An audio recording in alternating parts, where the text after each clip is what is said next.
Hello, my name is Dr. Zolanco. I'm a board-certified family practitioner in Muncie and in Monroe. And I'm making this video as a public service announcement about the current situation with the coronavirus. First of all, let me begin with giving everyone a bracha that Mitzvah Shem, everyone in Klal Yisrael should be healthy and no one should suffer from this or any other illness. With that said, Ein Somchin Ela Nes, we're not going to rely on any miracles. I'd like to inform the public about the reality of the situation. No one alive today has ever dealt with what we are about to deal with. The last time the world experienced something like this was in 1918. Was something called the Spanish flu. The Spanish flu killed 20% of the world population, meaning 1 out of 5 people died in the world. So we are now dealing with a virus that has different characteristics and different dangers, which I'd like to explain. So this virus does not affect people equally. It seems to, Baruch Hashem, not kill children. To the best of my knowledge, there have been no children under the age of 9 in the world that have died from this virus. So in that context, the flu is more dangerous. The regular flu, the influenza virus, is more dangerous to children than the coronavirus. The problem with the coronavirus is that its main target are adults of around 60 and above, or people with chronic medical problems such as lung disease, heart disease, immunosuppressed, diabetes. In that population, it seems to kill around 10% of the people that get it. That's 1 out of 10 people. So here are the latest information that we have about this virus. It seems to be 2 or 3 times more contagious than the influenza virus.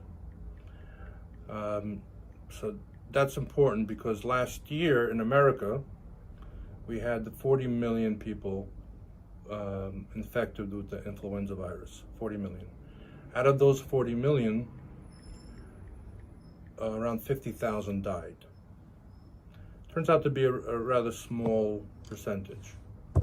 However, if we do some basic math, you'll see what this means in this context.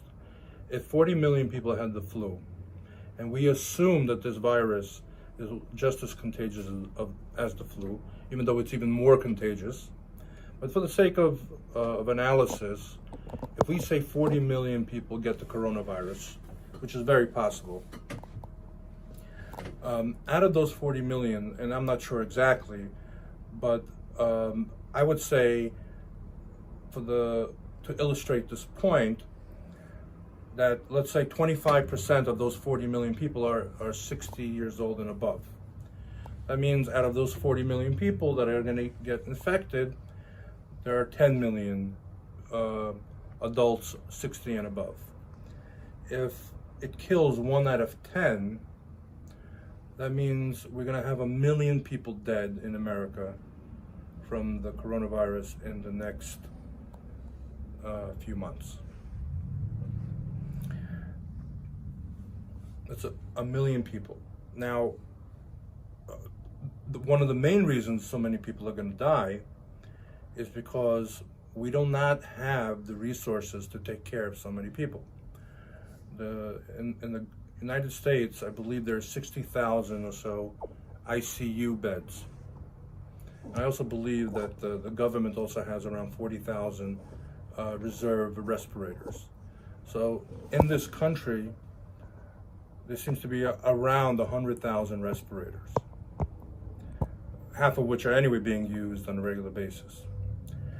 So our capability to care for people in respiratory distress from this virus, which is the main problem with it, is extremely limited. In Italy, people are dying now because there's not enough respirators, and decisions are being made between, let's say, a 50-year-old and an 80-year-old. The respirator is given to the 50-year-old because they have more life to live, and the 80-year-old dies. We'd like to avoid these types of situations in America. Now, there's no way of stopping this virus. It's going to go through the country. We are hoping that by taking certain precautions, we can slow down the spread, that not everyone gets sick at once, so that we could spread out the pain, so to speak, and be able to care for more people than if everyone got sick at the same time. Three things are going to help us regarding this virus. Number one, we hope that as the weather gets warmer, that the virus will become less effective. That's because of the warm temperature, the humidity, the increase in UV light, ultraviolet light, seems to, we hope, weaken the virus. That's number one. Number two, there is promise or hope that there'll be a antiviral medication against this virus in the next few months. And also, we hope to have a vaccine available against this virus in the next 6 months.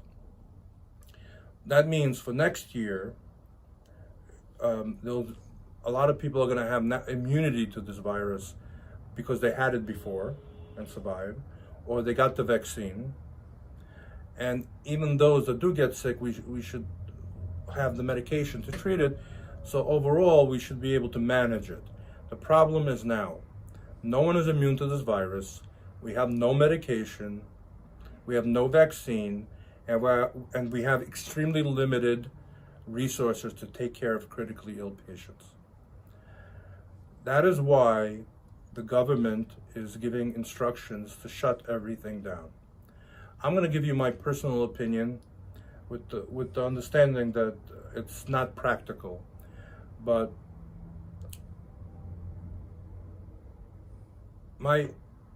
ideally everyone should stay home, should not interact with other people, which means not go to simchas, not go to school, stay away from large crowds of people, not go to shul, not use the mikvah.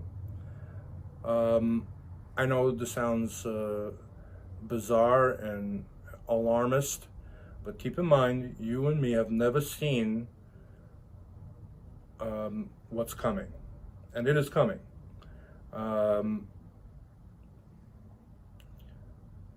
Me personally, I do not send my children to school.